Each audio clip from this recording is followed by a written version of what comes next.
Love और arrange marriage वाली बहू की वैलेंटाइन टीवी। अरे सुनीता, तुम्हारे घर से तो आज बड़ी प्यारी प्यारी खुशबू आ रही है। लगता है निशा बहू ने बहुत अच्छा खाना बनाया है। कभी हमें भी तो बुलाओ दावत पर।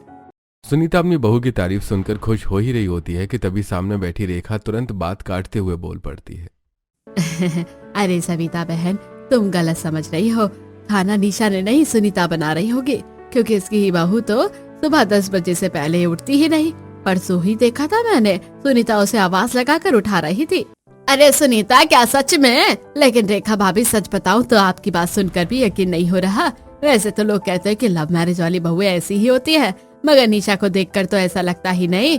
वो तो हर वक्त कुछ न कुछ काम करती हुई नजर आती है। हाँ, उसका रहन सहन थोड़ा अलग जरूर है। अरे तो मैं झूठ क्यों बोलूंगी भला? सब मेरी बहू जैसी थोड़ी होती है। मेरी बहू तो सुबह सबसे पहले उठती है, पूरा घर साफ करती है, नहाकर मंदिर में पूजा पाठ करती है और फिर किचन में जाती है। सच कहूँ तो उसके आने से मेरे घर में रौनक आ गई है, खुशियाँ आ गई है। हाँ, तो ये तो बहुत ही अच्छी बात है रेखा, लेकिन मेरी बहू भी कम नहीं है। और सबसे बड़ी बात, मेरा बेटा बहुत खुश है। उसने अपनी पसंद से शादी की है। और हमें क्या चाहिए? हमें तो समय पर 2 वक्त की रोटी मिल जाए, बस वही काफी है। हाँ सुनीता बहन, बिल्कुल सही कह रही हो तुम। अच्छा चलो, अब हम चलते हैं, बहुत देर हो गई है, बच्चे इंतजार कर रहे होंगे। चारों पड़ोसनें काफी देर तक बैठकर बातें करती रहती हैं। फिर सविता और कांता उठकर अपने अपने घर चली जाती हैं। दरअसल सुनीता की बहू लव मैरिज वाली है और रेखा की बहू अरेंज मैरिज वाली। रेखा हमेशा अपनी बहू की तारीफ करती रहती है। उधर रेखा अपने घर लौट आती है। इधर कमरे में नेहा अपनी दोस्त सिया से फोन पर बातें कर रही होती है। नेहा, तुम्हारी शादी को इतने दिन हो गए हैं, तुम कहीं बाहर घूमने नहीं गई साहिल के साथ? या साहिल तुम्हें कहीं लेकर ही नहीं जाता? अरे नहीं यार, ऐसी कोई बात नहीं है। वो तो कहते रहते हैं कि डिनर पर चले, शॉपिंग करने चले, बस मैं ही मना कर देती हूँ। अरे तू तो ज्यादा ही समझदार बन गई है। अब मना करती रहेगी तो क्या बुढ़ापे में घूमेगी? अच्छा एक काम कर, आज ना हम दोनों अपने अपने पतियों के साथ रेस्टोरेंट में मिलते हैं। साहिल को बोलकर वहीं आ जाना, मैं लोकेशन भेज दूंगी। इतना कहकर सिया फोन रख देती है। इधर नेहा तुरंत साहिल को कॉल करके सारी बातें बता देती है। अगर आज काम जल्दी हो जाए तो घर थोड़ा जल्दी आ जाना। सिया और उसका हस्बैंड भी शहर में आए हैं, साथ में डिनर का प्लान है। हाँ ठीक है, अगर काम जल्दी हो गया तो आ जाऊंगा। साहिल हल्के से फोन रख देता है। इधर नेहा जल्दी जल्दी डिनर बनाती है और फिर एक प्यारी सी साड़ी पहनकर तैयार हो जाती है। बाहर हल्की ठंड होती है, इसलिए वो ऊपर से एक ट्रेंच कोट भी डाल लेती है। तभी रेखा कमरे में आती है और नेहा को तैयार देखकर पूछती है। अरे बेटा, तुम दोनों कहीं जा रहे हो क्या? हाँ मम्मी, आज डिनर का प्लान है। अरे वाह, ये तो बहुत अच्छी बात है। तुम रहने दो, घर का काम मैं कर लूंगी। ये तो तुम्हारे घूमने फिरने के दिन हैं, आराम से समय बिताओ, काम की कोई टेंशन मत लेना। रेखा का नेहा को लेकर व्यवहार बेहद प्यारा है, लेकिन साहिल अब तक इस शादी को दिल से स्वीकार नहीं कर पाया है। वजह यह है कि उसकी पसंद की शादी नहीं, बल्कि रेखा की पसंद की शादी है। नेहा तैयार होकर साहिल का इंतजार करती रहती है। शाम से देखते देखते रात के 10 बज जाते हैं। थकान और इंतजार के बीच नेहा को पलंग पर बैठे बैठे झपकी आने लगती है। करीब 10:30 बजे दरवाजे की बेल बजती है। राजेश दरवाजा खोलते हैं। अरे बेटा, आज बहुत देर कर दी। नेहा कब से तुम्हारा इंतजार कर रही थी। रोज तो जल्दी आ जाता है तू। पापा काम में उलझ गया था, टाइम का पता ही नहीं चला, इसलिए लेट हो गया। इतना कहकर साहिल सीधे अपने कमरे में चला जाता है। अगर आपको नहीं जाना था तो मुझे पहले ही बता देते, मुझे अपने दोस्तों के सामने इतना शर्मिंदा होना पड़ा। मैं ऑफिस में बैठकर टाइम पास नहीं कर रहा था, पूरा दिन बॉस की डांट सुनते हुए काम कर रहा था, और आते ही तुम्हारी शिकायतें। हल्की ठंड भरी रात में नेहा का दिल और भी ज्यादा ठंडा पड़ जाता है। उसकी आंखों में आंसू होते हैं, लेकिन वो चुपचाप खुद को संभाल लेती है। नेहा साहिल का मूड समझ जाती है, लेकिन फिर भी वो खुद को संभालते हुए नॉर्मल बिहेव करती है, जबकि इतना इंतजार करने के बाद उसके दिल में भी बहुत गुस्सा और उदासी भरी होती है। मैं आपके लिए खाना लगा दूं? अरे नहीं, मैं बाहर से ही डिनर करके आया हूँ। ये सुनते ही नेहा का दिल जैसे टूट सा जाता है। वो कब से उसकी राह देख रही थी, लेकिन साहिल को उसकी कोई फिक्र ही नहीं थी। ऐसे ही रात से सुबह हो जाती है। इधर निशा और कुणाल अपनी जिंदगी में मस्त थे। सुबह सुबह निशा उठकर कुणाल की पसंद का नाश्ता बनाती है, उसके लिए अलग अलग तरीकों से लंच पैक करती है। वो हर चीज को क्यूट बनाने की पूरी कोशिश करती थी। निशा किचन से कॉफी और ब्रेड लेकर कुणाल के कमरे में आती है। गुड मॉर्निंग पतिदेव, ये लीजिए आपका ब्रेकफास्ट। आज आप थोड़े लेट उठे हैं, इसलिए मैं यहीं लेकर आ गई। निशा ने ब्रेड को दिल के शेप में काट रखा था। अरे निशा, ये क्या है? ये तुम्हारा दिल है या मेरा? अब किसी का भी समझ लीजिए, बातें मत बनाइए, जल्दी से नाश्ता कीजिए। मैंने आपके लिए लंच पैक कर दिया है, आपकी फेवरेट मटर पनीर और मेथी के पराठे। अरे वो सब तो ठीक है, लेकिन मेरी टाई ठीक से सेट नहीं हो रही है, पहले इसे सेट कर दो। निशा कुणाल की टाई ठीक करने के लिए उसके गले में हाथ डालती है। तभी कुणाल अचानक उसे खींचकर प्यार से गले लगा लेता है। अरे अब लेट नहीं हो रहा क्या? छोड़िए मुझे, वरना ऑफिस में बॉस की डांट सुननी पड़ेगी। यार तुम्हें छोड़कर जाने का मन ही नहीं करता। ऐसा मन करता है कि दिन भर तुम्हें आंखों के सामने बिठाकर निहारता रहूं। बस बस बातें मत बनाइए, जल्दी चलिए वरना लेट हो जाएगा। हर रोज की तरह निशा कुणाल को उसका लंच बॉक्स देती है और दरवाजे तक छोड़ने आती है। जैसे वो बाहर उसे सी ऑफ करके लौटती है, अंदर से नरेश की आवाज आती है। अरे भाई सुनीता, निशा, कहाँ गए तुम सब लोग? मुझे भी चाय पानी दे दो। बहू तो आपके कमरे में ही चाय लेकर गई थी, लेकिन आप तब योग कर रहे थे। रुकिए, मैं अभी आपके लिए गर्मा गर्म लेकर आती हूँ। अभी अभी वो कुणाल को बाहर तक छोड़ने गई है। सुनीता हॉल में बैठे नरेश को चाय देती है। तभी नरेश कहता है, अरे भाई वैसे सुनीता, एक काम तो बहुत अच्छा हुआ कि हमने कुणाल की बात मान ली और उसकी पसंद से शादी कर दी। कम से कम हमारे बच्चे तो खुश हैं। हाँ हाँ बिल्कुल सही कह रहे हो, वरना लोग अरेंज मैरिज में सारी जिंदगी समझौते करते रह जाते हैं। ऐसी दोनों पति पत्नी बैठकर चाय पीते हुए बातें करते हैं। उधर निशा भी घर के सारे काम निपटाकर खाली वक्त में कुणाल को अपनी क्लिक की हुई प्यारी प्यारी तस्वीरें भेजती रहती है। इन दोनों की जिंदगी बहुत अच्छे से चल रही थी। उधर नेहा की जिंदगी उसी बोरिंग रूटीन में ढल चुकी थी। रोज सुबह उठना, खाना बनाना, घर संभालना और फिर चुपचाप सो जाना। आज मोहल्ले में सविता के घर एक छोटा सा कीर्तन रखा गया था, जिसमें सारी औरतें जाती हैं। वहां से लौटते समय रेखा कांता से कहती है, कांता तेरी बहू तो वाकई ही बहुत अच्छी है। सच कहूँ तो तूने मुझे भी बहुत अच्छा रिश्ता बता दिया। अरेंज मैरिज वाली बहुएं बहुत संस्कारी होती है। तेरी बहू ने तो पूरे कीर्तन में सिर पर पल्ला, जोर से हंसी भी नहीं, यहाँ तक कि नाचते हुए भी घूंघट नहीं हटाया। हाँ भाभी, आप सही कह रही हो। मैंने भी आज तक अपनी नेहा बिटिया का पूरा चेहरा ढंग से नहीं देखा। और वो लव मैरिज वाली बहुएं, सुनीता की बहू को ही देख लो, रात को भी जोर जोर से हंसती रहती है। कुणाल के साथ बालकनी में 2-2 बजे तक खड़ी रहती है। पता नहीं इन लोगों को नींद भी आती है या नहीं। मेरी बहू तो मेरे सामने साहिल के पास बैठती तक नहीं। रेखा बिना किसी के मौके के भी अपनी बहू की तारीफ और निशा की बुराई कर देती है। उसके मन में ये बात घर कर गई थी कि लव मैरिज वाली बहू हमेशा गलत और अरेंज मैरिज वाली बहू ही सबसे अच्छी होती है। ऐसे ही दिन बीतते जाते हैं। एक दिन नेहा बालकनी में कपड़े सुखा रही थी। हल्की ठंड की हवा चल रही होती है। तभी सामने वाली छत पर निशा भी कपड़े लेने आती है। दोनों के घर के आमने सामने हैं। नेहा को देखते ही निशा मुस्कुराकर बोलती है, भाभी नमस्ते, कैसी हैं आप? अरे तुम नेहा हो ना? मम्मी बता रही थी कि तुम्हारी शादी हमारी शादी से कुछ दिन पहले ही हुई थी। हाँ, हमारी शादी 1 हफ्ता पहले ही हुई थी। अच्छा, तो फिर तुम भैया के साथ कहीं बाहर घूमने नहीं गई? मैंने तो उन्हें बाहर जाते देखा भी नहीं। लगता है ज्यादा ही बिजी रहते हैं। नहीं, ऐसा कुछ नहीं है, बस ऑफिस जाते हैं और फिर आकर थक जाते हैं।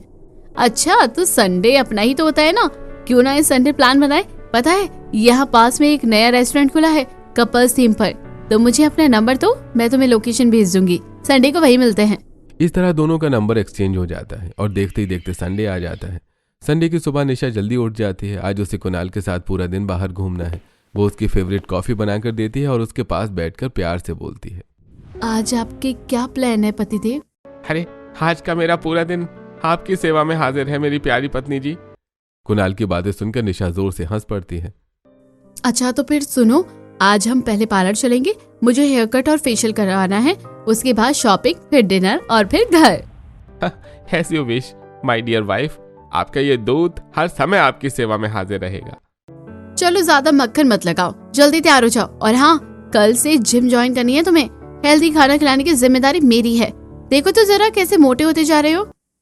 दोनों हंसते हुए ढेर सारी बातें करते हैं। फिर पहले पार्लर, उसके बाद शॉपिंग जाते हैं। मॉल में निशा एक प्यारी सी साड़ी ट्राई करती है।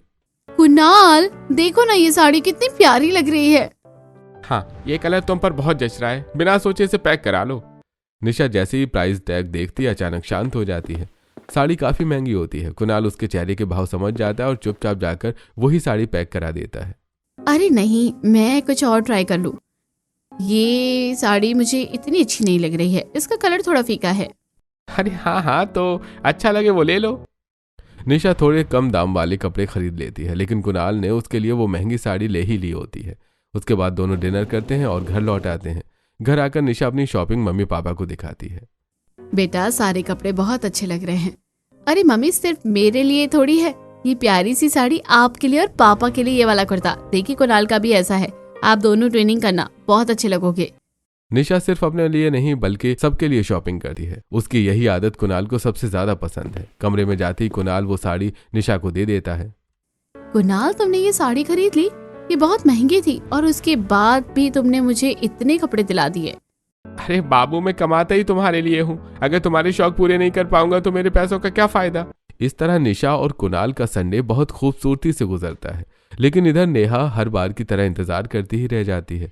दिन ऐसे ही बीतते रहते हैं। एक दिन नेहा साहिल से धीरे से कहती है, देखो ना, मेरी सारी साड़ियाँ पुरानी हो गई हैं। आज तो आपका ऑफिस से ऑफ है, चलो ना शॉपिंग करने चलते हैं।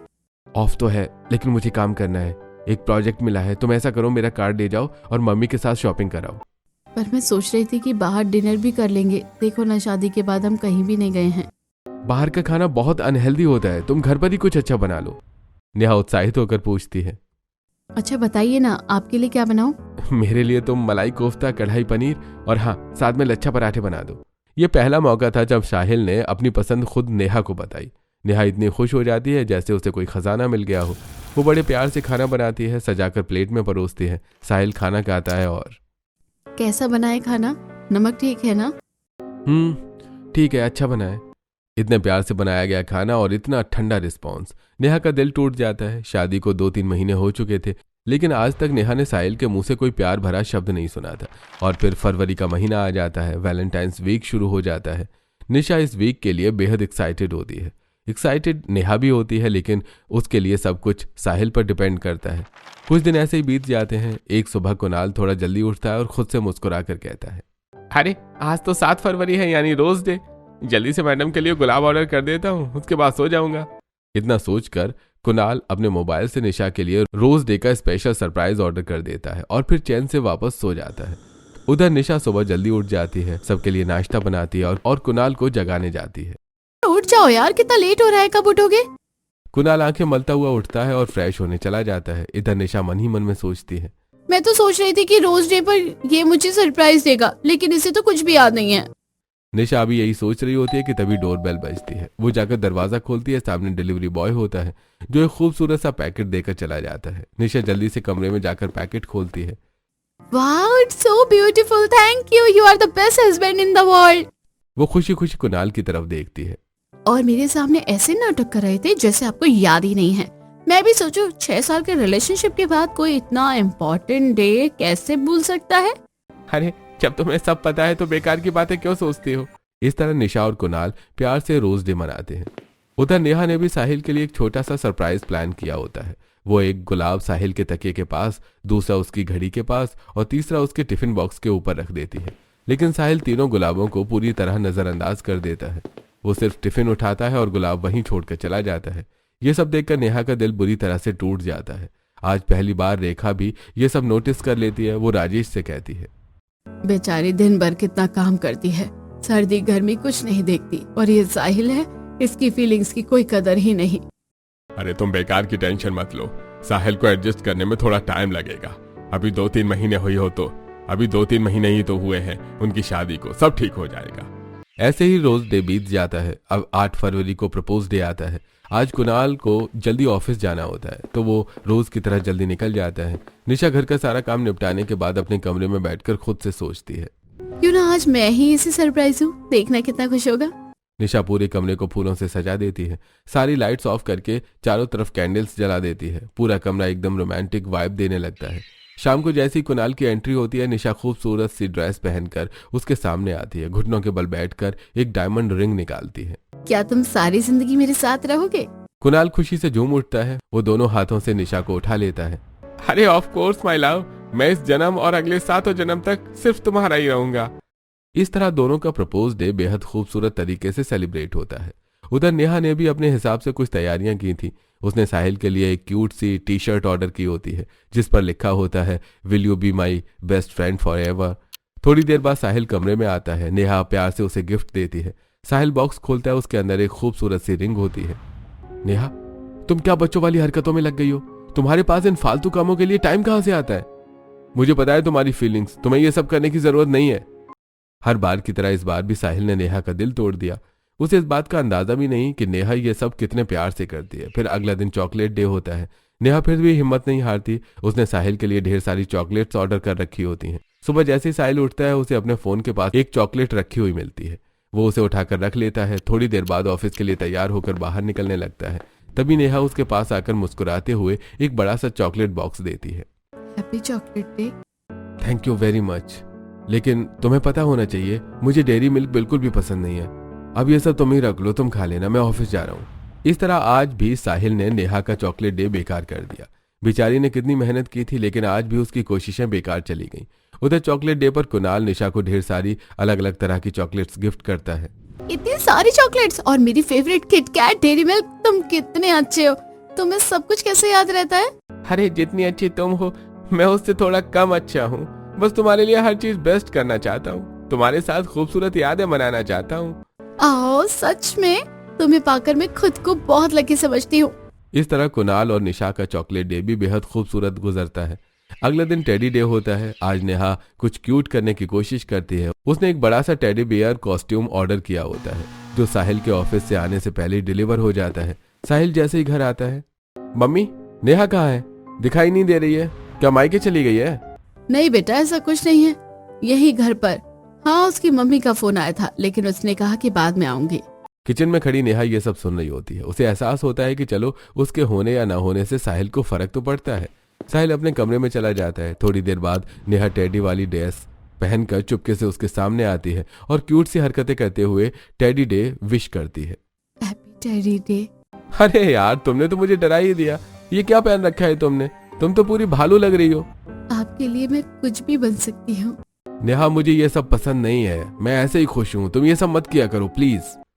साहिल नेहा को ऊपर से समझा देता है, लेकिन उसका दिल नहीं मानता, क्योंकि वो नेहा को जरा भी प्यार नहीं दिखाता। उधर निशा ने कुणाल के लिए एक बहुत क्यूट सा टेडी बियर मंगवाया होता है। ऑफिस से आते ही वो उसे गिफ्ट करती है। हैप्पी टेडी डे, और ये रहा मेरा नया खिलौना। अरे ये तुमने अपने लिए मंगवाया है ना? हाँ, लेकिन जब तुम ऑफिस जाते हो तो मुझे बहुत याद आती है, इसलिए इसका नाम मैंने कुन्नू रखा है। निशा फीमेल टेडी कुणाल को दे देती है। अरे तो फिर इसका नाम निशु रखूंगा। दोनों हंस पड़ते हैं और इस तरह उनका टेडी डे प्यार से गुजरता है। अगला दिन प्रॉमिस डे। सुबह सुबह कुणाल बालकनी में एक छोटा सा रोमांटिक सेटअप करता है और बहाने से निशा को वहां बुलाता है। जैसे निशा सब देखती है, खुशी से चौंक जाती है। कुणाल, तुमने ये सब किया? अरे जब मेरी खूबसूरत सी पत्नी मेरे लिए नाश्ता बना रही थी। कुणाल धीरे से निशा का हाथ पकड़ता है, फूलों का बना गजरा उसके हाथों में पहनाता है और उसकी आंखों में देखकर वादा करता है, निशा इस जन्म क्या अगले 7 जन्म तक मैं तुम्हारा साथ ऐसे ही निभाऊंगा। मेरे दिल में तुम्हारे लिए प्यार कभी कम नहीं होगा। इस तरह कुणाल और निशा का प्रॉमिस डे बेहद खास बन जाता है।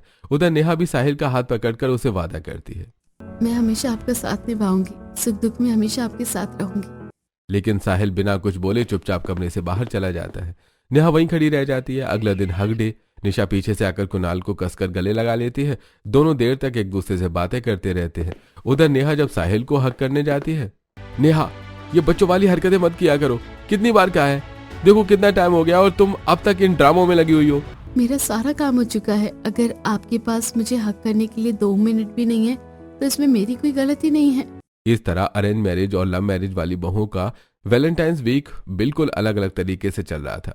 आज 13 फरवरी यानी किस डे है। नेहा साहिल को सोता हुआ देखती है और मन ही मन में सोचती है, मैं आज तक साहिल को पत्नी की तरह छू भी नहीं पाई। हकीकत में तो ये मुमकिन ही नहीं है। वो चुपचाप उसके माथे पर एक हल्का सा किस करती है, जिसे साहिल महसूस तक नहीं करता। उधर निशा पूरे दिन बैठकर एक व्हाइट शर्ट पर अपनी लिपस्टिक से डिजाइन बनाती है। शाम को वो शर्ट कुणाल को देती है। ये लो आपका किस डे गिफ्ट। अरे इतनी खूबसूरत, क्या ये तुम्हारी असली लिप प्रिंट है? और नहीं तो क्या, पूरे 4 घंटे लगे हैं इसे बनाने में। मेरी वाटरप्रूफ लिपस्टिक भी खत्म हो गई है। अरे ये तो बहुत खूबसूरत है, और रही बात तुम्हारी लिपस्टिक की, तो मैं वो अभी ऑर्डर कर दूंगा। कुणाल धीरे से निशा को किस करता है और इस तरह उनका किस डे भी बेहद खास बन जाता है। ऐसी 14 फरवरी यानी वैलेंटाइंस डे वाला दिन आता है। साहिल और कुणाल दोनों ऑफिस चले जाते हैं। निशा नेहा को फोन करती है, नेहा आज वैलेंटाइन डे है, अगर तुम दोनों का कोई स्पेशल प्लान नहीं है तो क्या तुम हमें ज्वाइन कर सकती हो? वैसे तो साहिल बहुत बिजी रहते हैं, लेकिन आप प्लान बताओ, अगर टाइम मिला तो हम जरूर आएंगे। सिटी से बाहर एक नया रेस्टोरेंट खुला है पूरी वैलेंटाइन थीम पर। ड्रेस कोड रेड है, तुम रेड पहन लेना और साहिल के लिए ब्लैक सूट रखना। मेरी कुछ दोस्त भी आ रही है, बहुत मजा आएगा। प्लीज आने की ट्राई करना। प्लान सुनते ही नेहा के दिल में एक छोटी सी उम्मीद जगती है। नेहा तू समझ नहीं रही है यार, कुणाल ने मेरे लिए पूरा वैलेंटाइन डे वीक प्लान कर रखा है। रोज नया सरप्राइज, नए गिफ्ट्स, इतना प्यार। सच में बहुत लकी हूँ मैं। अच्छा है निशा, तू बहुत खुश है, बस यही काफी है। निशा सारी बातें बताकर फोन रख देती है। फोन करते ही नेहा अपने कमरे में बैठ जाती है और सोचों में डूब जाती है। कितनी अच्छी किस्मत है ना निशा की, कितना प्यार करने वाला पति मिला है। और एक मेरा पति है जो खुद तो कभी सरप्राइज देता ही नहीं, ऊपर से मेरे किए हुए सरप्राइज भी खराब कर देता है। तब एक भी दिन अच्छा नहीं बना तो ये वैलेंटाइन डे क्या खाक अच्छा बनेगा। वैसे भी अब मेरा मन भी नहीं है मनाने का। नेहा कमरे में बैठी सोच ही रही थी कि बाहर खड़ी उसकी सास रेखा उसकी सारी बातें सुन लेती है। रेखा तुरंत जाकर राजेश से कहती है, राजेश, अब मुझे समझ आ रहा है कि हमेशा बच्चों की मर्जी के खिलाफ शादी नहीं करनी चाहिए थी। आज मेरा बेटा और बहू आपस में बिल्कुल भी खुश नहीं है। हाँ, तुम सही कह रही हो। नेहा बहू बहुत संस्कारी है। अगर कोई और लड़की होती तो कब तक का तलाक ले चुकी होती। एक तरफा रिश्ते ज्यादा दिन नहीं चलते। अब हमें ही कुछ करना पड़ेगा। नेहा बहू ने पूरे 6 दिन दिल से कोशिश की है। दोनों पति पत्नी मिलकर एक प्लान बनाते हैं। आइडिया तो बहुत अच्छा है, बस काम कर जाए। जरूर करें।